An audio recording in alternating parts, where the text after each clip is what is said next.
It's time for Recipe of the Day.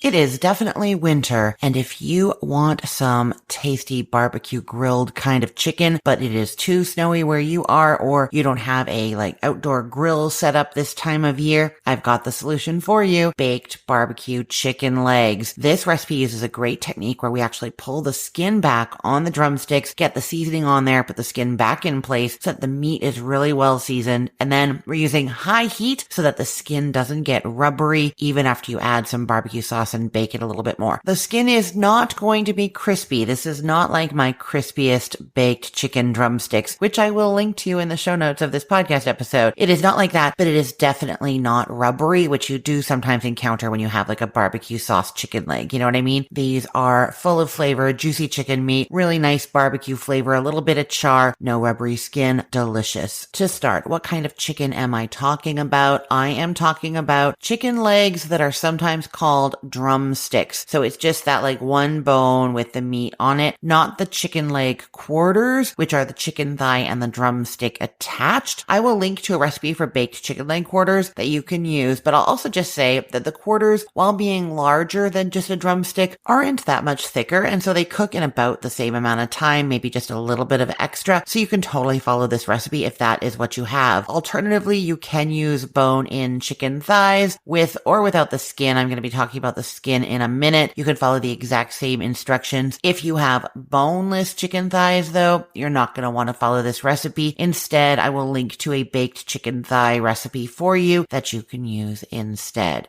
Okay, so now skin on or skinless chicken drumsticks. You can actually use either one. If you have the skin on, you just have more of that skin flavor. And if you have them off, you don't have that. I will just say that you want to change the recipe slightly. If your chicken drumsticks are skinless, you're going to want to cook them at a lower temperature. This recipe is for 450 degrees Fahrenheit. If yours are skinless, you're going to do 350 degrees Fahrenheit instead, just because the skin isn't there to protect the meat and it's going to dry out at that really high temperature. So you want that lower temperature. There is an optional broiling step that I'm going to be talking about later for this recipe. You can use that on the skinless drumsticks as well. So you follow everything exactly the same as what I'm going to be saying, except at 350 degrees Fahrenheit instead of 450. And if you want that bit of char at the end, you could still do a little broiling. That's going to be great. And I will also say that you can buy your chicken drumsticks with the skin off already, or I will link to a YouTube video that I have for taking the skin off yourself if that's what you want to do. And the other thing you can do is actually do the first round of baking with the skin on, which is going to protect that chicken quite a bit and add some juiciness and flavor from the skin. And then it's very easy to take the skin off. So you would take the skin off after the first round of baking and then add the barbecue sauce and you're good to go. Yeah, when it's baked, that skin just comes off with a quick little tug. So you can leave it on until they're partially done and then take it off. That is another option. So from here on out, I'm going to be talking about skin on chicken drumsticks, assuming that that's what you have. And if you have the skinless, well, I just told you what to do for those, so I think you are good. So you're going to start by preheating your oven to 450 degrees Fahrenheit, and you're going to line a baking sheet with foil. Then in a large bowl, mix together 2 tablespoons of oil, whatever cooking oil you like. That can be olive oil, vegetable oil, grapeseed oil. And you're also going to add to that a tablespoon of smoked paprika, a teaspoon of onion powder, a teaspoon of salt, half a teaspoon of black pepper, and optionally, if you'd like, an eighth of a teaspoon of cayenne pepper, just that little bit for that little kick. Mix that well, and then you're going to add 8 chicken drumsticks to that bowl with the skin on. But as you add them to the bowl, pull the skin back, all the way back if you can, so that when it goes into the bowl, both the skin and the chicken meat are getting all that delicious seasoning on it. Once they're all coated, once you've added all 8 with the skin pulled back and toss them all around and they're coated, then you're going to move the skin back in place to where it was so that it's there protecting the chicken meat. Okay. Then you're going to put them onto your prepared baking pan, making sure that the side of each chicken drumstick that has the most skin is facing upwards. Usually, not always, one side has more skin than the other. You want that side exposed to as much heat as possible so that it doesn't get rubbery. Okay. Then you're going to bake that for 30 minutes. Now at this point, this is what I was talking about. If you want to take the skin off, you could do that here, or you could just leave it on and then you're brushing the chicken all over with a 1/4 cup of barbecue sauce. sauce. That's a 1/4 cup total. It's not very much. I don't like mine like super saucy. If you want yours with more sauce, you can add more. That's totally fine. It doesn't change the recipe at all. You can use homemade barbecue sauce or store-bought. I really like the Sweet Baby Ray's original. That's like my go-to, but whatever kind of barbecue sauce you like, you can use here, and you brush them all over, and then you bake them at that same temperature. So 450 degrees Fahrenheit if you have the skin on, 350 degrees Fahrenheit if you started with the skin off or have just taken it off, then you have that lower temperature. And so now with that barbecue sauce on, you are baking them until they are 165 degrees Fahrenheit in the middle, but like not touching the bone with your thermometer. You can cut in and make sure they're not pink by the bone, and the sauce should have just started darkening in spots. It's going to take about 20 to 25 minutes more at this stage after you've sauced them. Now, if you want a little bit more charring, you want them to get a little bit darker, then you can put on the broiler and have your pan of chicken be about 6 to 8 inches from the heat source so that it's nice and close really, and then you can get it darkening under that broiler. Just watch it very carefully because it can happen really quickly and you don't want them to burn or get too dark. It's going to be about 2 to 4 minutes per side. And that is it. Delicious barbecue chicken, no matter what time of year it is. I will put the link to this recipe in the show notes for this podcast episode, or you can head to cookthestory.com/ROTD and get it there. I am Christine Pittman from cookthestory.com, thecookful.com, the all-new chicken cookbook, cookfor2.us, and from this podcast, Recipe of the Day. I hope you have a great day. Let's get cooking.